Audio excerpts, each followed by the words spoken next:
Kahit bundok ng takot ay nasa harapan, hindi ako manghihina, kasama ko ang Panginoon. Wala akong kinatatakutan. Sa maliit na bato lamang ang Diyos ang nagtagumpay.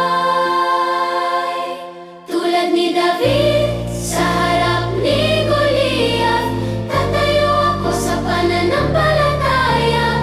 Ang Panginoon ang aking kalasag at lakas, takot ay mawawala.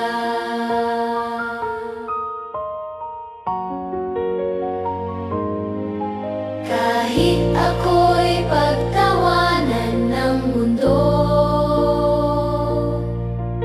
sa Diyos pa rin ako tapat. Ang tagumpay ay hindi sa aking kamay, kundi sa kamay ng Diyos na matapat.